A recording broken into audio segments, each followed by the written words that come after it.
करड्या छटा. निरंजन घाटे. निरंजन घाटे यांच्या करड्या छटा या कथा या अनुवादित कथासंग्रहातून वारसा नावाची कथा. मूळ कथा हेरिटेज. लेखिका जोआना मिचेल. ती किल्ला विकायची जाहिरात बघितली. तुम्हीच दिल्लीत का? तिनं दार उघडताच त्या माणसानं विचारलं. त्याचे उच्चार विचित्र होते. त्याच्या बोलण्याच्या पद्धतीमुळे तो कुठून आला असावा तेही लक्षात येत नव्हतंच.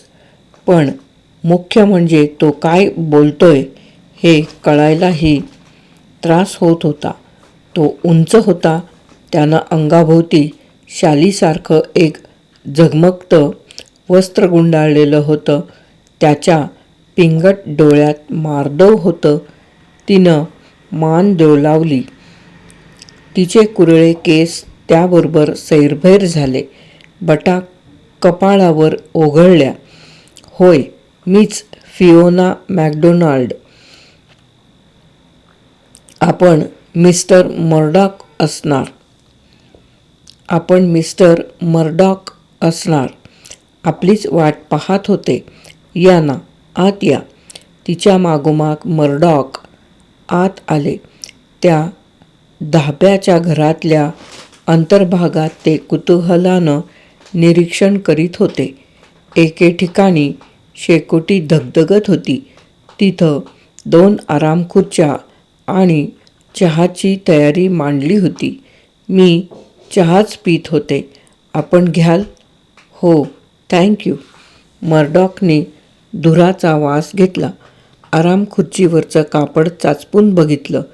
पाईनच्या धुराचा ते प्रथमच वास घेत होते. तेवढ्यात त्या आगोटीवरती टांगलेल्या एका चित्राकडे त्यांचं लक्ष गेलं. चित्र बरंच जुनं असावं. मुद्दाम काढून घेतलेलं व्यक्तिचित्र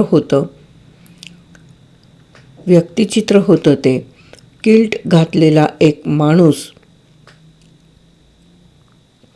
म्यानातून तलवार उपसत होता. त्याच्या शेजारी एक अतिशय देखणा वारू होता.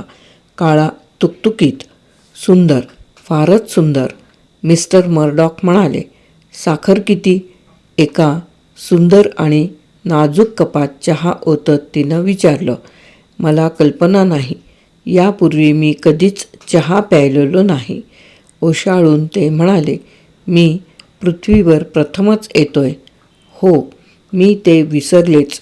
तुम्ही हार्डलकवरून आलाय नाही का? त्यांनी चहाचा एक घोट घेतला. तोंड वेडं वाकडं केलं आणि घाईघाईनं कप खाली ठेवला.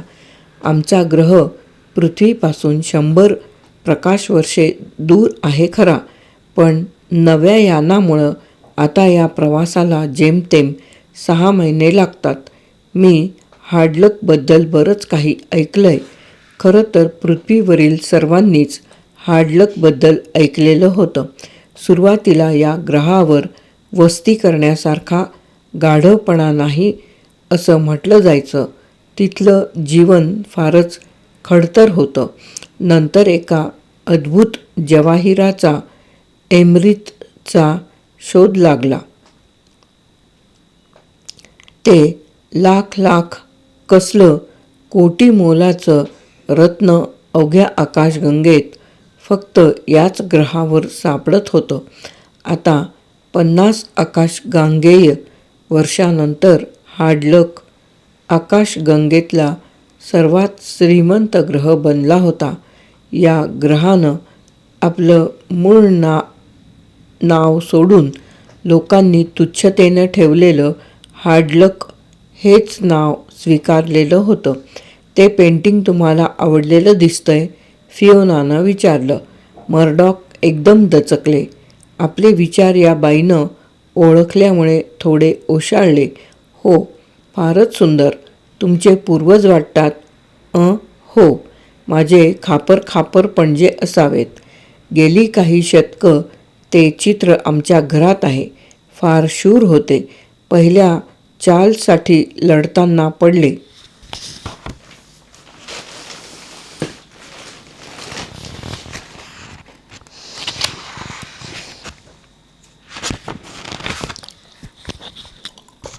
मर्डॉक ते ऐकून फारच प्रभावित झालेले दिसले.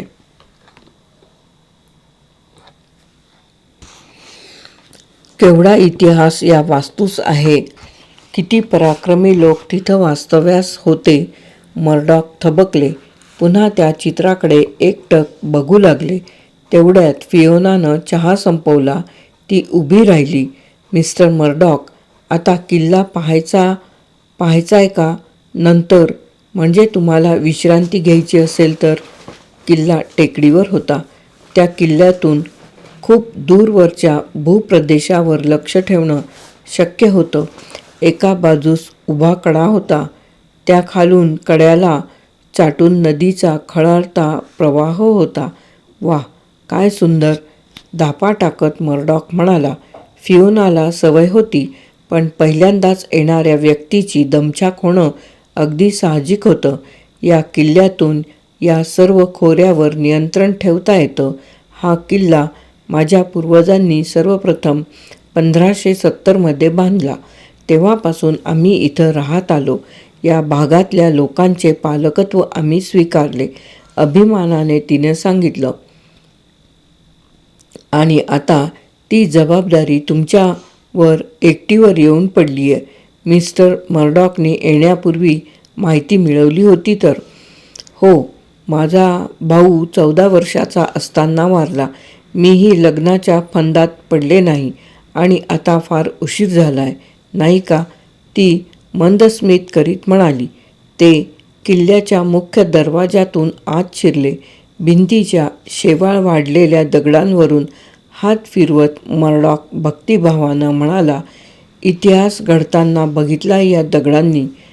तो बालेकिल्ला, आत विहीर आहे. हा किल्ला पडला तर अखेरची लढाई तिथं व्हायची. कितीही दिवस वेढा घातला तरी तो लढवता येत असे. फारच सुंदर, मिस मॅकडोनाल्ड. तुमच्या किल्ल्यानं माझं मन जिंकलं. मी पृथ्वीवर आलो तेव्हा टॉवर ऑफ लंडन खरेदी करावा असं मला वाटत होतं. अहो, पण टॉवर ऑफ लंडन कोण विकेल? का, मिस मॅकडोनाल्ड, पृथ्वी इतकी कर्जबाजारी झाली आहे की ताजमहालसुद्धा विकायला ते तयार आहेत. पण त्यांची किंमत एकट्या दुकट्या व्यक्तीला परवडणार नाही. रुटोनला ग्रहावरच्या काही श्रीमंतांनी एकत्र येऊन मर्डॉकनी वाक्य अर्धवटच सोडलं. आमच्या किल्ल्यात तसा इतिहास नाही हं. चला, आता आपण माझ्या पूर्वजांचं निवासस्थान पाहूया. त्यांची तिथली पाहणी झाल्यावर ते खिडकीतून येणाऱ्या एका उन्हाच्या पट्ट्यात उभे होते. आता तिथं कुणी राहत नाही वाटतं. कसं राहणार मिस्टर मर्डॉक? या जागेची नुसती झाडलोटही आम्हाला परवडण्यासारखी नाही. शिवाय बरीच दुरुस्तीही करायला हवी आहे. मला या ठिकाणी राहायला आनंद वाटेल. हे ऐकून ती हादरलीच. तिच्या चेहऱ्यावरही ते भाव प्रकटले. या इथं नाही, पण या वास्तूत, या अशा मागास ग्रहावर राहणं मला तरी भावणार नाही. माझ्या व्यवसायाचं काय होईल? मला आकाशगंगेच्या व्यापारी केंद्राच्या जवळपासच वास्तव्य करावं लागतं. पण ही वास्तू मला आवडली आहे. मग? तिनं विचारलं. मग काय, मी हा किल्ला विकत घेतोय म्हणजे? तिच्या सुरात अजूनही आश्चर्यच होतं. ते अगदीच सोपं आहे. मी या किल्ल्यासाठी 5000 वैश्विक मुद्रा द्यायला तयार आहे. मला वाटतं ही किंमत तुम्हालाही मान्य व्हावी. ही किंमत खूपच जास्त आहे. हे सहज लक्षात यावं अशा पद्धतीनं तिची मान होकारार्थी हलली. मर्डॉक मोठ्यानं हसत म्हणाले, माझी माणसं लगेचच इथं येतील. हा किल्ला सुटा करतील. या दगडविटा, ही दारं, हे लाकूड काम यावर व्यवस्थित क्रमांक घालतील. त्यांचं चित्रीकरण करतील आणि तो सुटा किल्ला हाडलक वर नेतील. तिथं तो पुन्हा असाच्या असा उभा राहील. हा सर्वच्या सर्व किल्ला तुम्ही हलवणार. ती पारच हादरली असावी.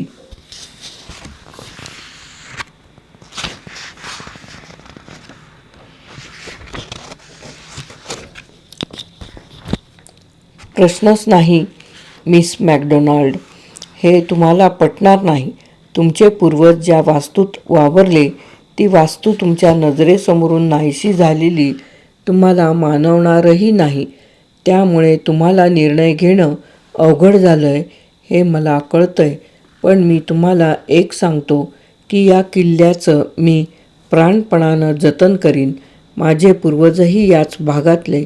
यामुळंही मला या किल्ल्याबद्दल आत्मीयता आहेच. मिस्टर मर्डॉक अगदी हळू आवाजात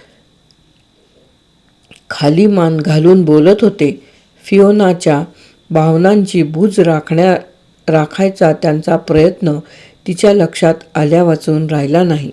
तुम्ही आमच्या किल्ल्याची नक्कीच काळजी घ्याल, मला खात्री आहे. पण आता आपण परतूया. खूप उशीर झालाय. अंधार पडेल. ते परतीच्या वाटेवर असताना मिस्टर मर्डॉक म्हणाले, आणखी एक विनंती करायची आहे मिस मॅकडोनाल्ड. तुमच्या घरातलं ते चित्र, तुमच्या पूर्वजांचं पोर्ट्रेट, ते या किल्ल्यात अधिक शोभून दिसेल असं मला वाटतं. मी 1000 वैश्विक मुद्रा देईन त्यासाठी. ओ, पण ते इतकं काही चांगलं नाही. पण तरीही मी ते पैसे देणारच. तुमच्या दृष्टीनं तो अमोल ठेवा आहे. तो तुम्ही मला देणार तर एवढे पैसे स्वीकारायलाच हवेत. मिस्टर मर्डॉक, काय बोलावं हेच मला कळेनासं झालंय. ठीक आहे, तुम्ही म्हणता ते मला मान्य आहे. आपले पैसे या भागातील गोरगरिबांच्या उपयोगी पडतील. या भागाचे अधिपती म्हणून त्यांच्या पालनपोषणाची जबाबदारी अखेर आमचीच आहे. त्यांनी हस्तांदोलनासाठी हात पुढं केला. तिचा हात हातात घेऊन तो दुसऱ्या हातानं थोपटला. परंपरा विसरणं सोपं नसतं. तुम्ही त्या बरोबरीनं येणाऱ्या जबाबदाऱ्याही विसरला नाहीत याचा मला अभिमान वाटतो. ते आता तळाच्या पायरीवर उभे होते. मर्डॉकने किल्ल्याकडं अभिमानानं बघितलं. फियोना नावानं हाक मारली तर चालेल ना? तुम्हाला मी एक गुपित सांगतो. उद्याच मी पॅरिसमध्ये एक रेम्ब्रॉ विकत घेतोय. ते चित्र मी या किल्ल्यात लावावं म्हणतो. त्यांनी निरोप घेतला. दोघंही आपापल्या दिशेनं चालू लागले. मर्डॉक गेल्यावर फियोना आपल्या घरात परतली. तिनं त्या चित्राकडे बघितलं. त्या पुरुषाला उद्देशून ती म्हणाली, तुम्हाला काय वाटेल याची मला कल्पना आहे. हे उघड झालं तर घराण्याची इब्रत जाईल हेही मला कळतं. तुम्ही आयुष्यभर तत्वासाठी झुंजलात म्हणून तर आमच्यावर आज ही पाळी आली आहे. मी हे माझ्यासाठी नव्हे तर आपल्या रयतेसाठी करते, एवढेच लक्षात ठेवा. ती त्या चित्राशी बोलत असतानाच दारावर टकटक झाली. ती वळली. आर्यन आत आला. तिचा उजवा हात. आर्यन, किल्ला विकला गेलाय. या आठवड्यात किल्ला हलेल. पुढच्या वर्षी खूप काम आहे असं गावकऱ्यांना सांग. जेनेटला म्हणावं असंच आणखी पोर्ट्रेट चितारायला सुरुवात कर. आणि आपल्या दगडाच्या खाणीतलं पाणीही उपसायला हवं.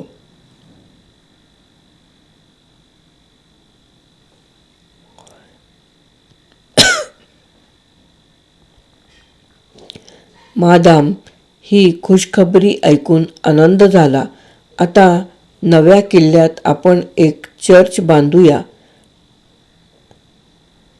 तुम्हाला ही कल्पना कशी वाटते? असं म्हणून आर्यन ती बातमी सांगायला गावाकडं धावला.